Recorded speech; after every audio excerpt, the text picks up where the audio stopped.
My dear friends, today we celebrate the seventh Sunday in Ordinary Time, ESC.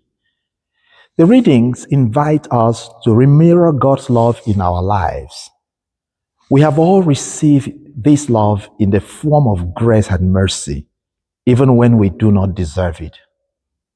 Love is the strongest force in human experience, yet it is the hardest experience to understand. All peoples in every race and generation hope they can find and feel love. Yet many people get hurt and betrayed by love. Without overrating it, there is power in love, not just in its romantic forms, but every experience of it. And love always surprises us with something unexpected. Think about the time you first fell in love, or the first time you felt loved by someone. Also, think about the first heartbreak, if any. But true love is always on trials.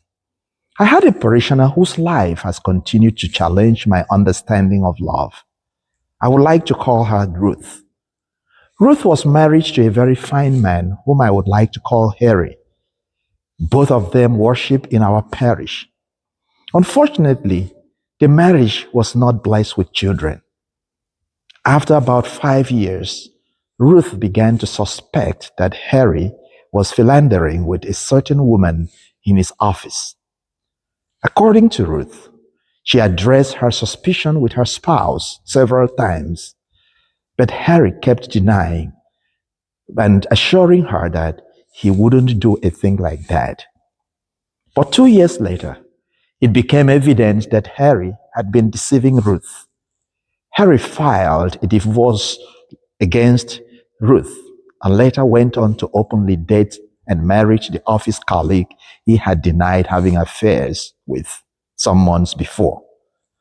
Ruth was heartbroken, as would have been expected, but she managed to pull herself together and moved on with her life.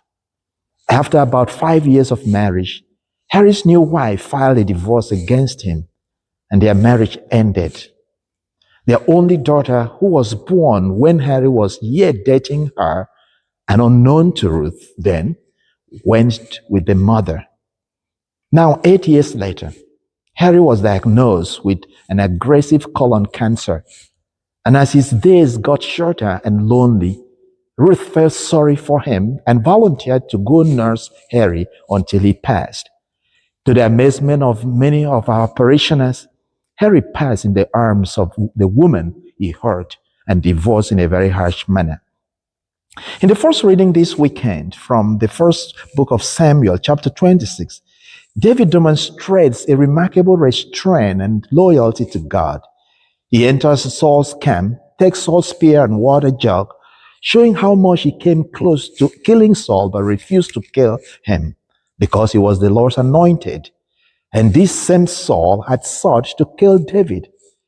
Although David returned those items and left without being detected, he showed his trust in God to ultimately vindicate him against Saul's unjust pursuit. My dear friends, forgiveness is a sign of strength. Although David was hunted and harassed by Saul, David showed real strength in having the opportunity to kill Saul but refused to take it. This narrative is placed side by side with the Gospel of Luke chapter 6 from verse 27, which we read today. In the Hellenistic culture, relationship was understood as reciprocal, tooth for a tooth. If someone was nice to you, goodness would be returned. Likewise, if someone treated you unkindly, it was okay being unkind to him. But Jesus presents something different to us, a new way to relate to people. What Jesus is saying is good and admirable, but why do you and I actually struggle with it when we engage with people who hurt us or who have betrayed us? How many relationships have you ended in order to get even with the person who treated you unfairly? But the kind of relationship and love that Jesus is calling us to matters so much because life is fragile. Jesus is inviting us to return to the source of love. Ultimately, the source of love is God Himself. the source of all of our lives. Jesus indeed is calling us to re-examine our experience of God grounded in his unconditional love and to live that love by making it real in the relationships we have. When Jesus says, love your enemies, do good to those who hate you, bless those who curse you, pray for those who mistreat you, forgive and you will be forgiven. He is referring to a redemptive love. It is only those who have been redeemed that can understand and can practice the redemptive kind of love. Jesus gave up his life for our redemption, even when we did not deserve it. That is the demand he's making for his followers, that our life and relationship become redemptive. It is very easy to think that faith is primarily about what we believe. But Jesus' teaching seems to say that faith in him is about how we live and how we live to be distinguished from the pagans.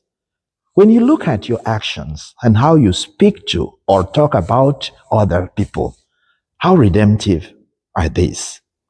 Perhaps there are people in your life you need to show love or forgiveness despite their arrogance.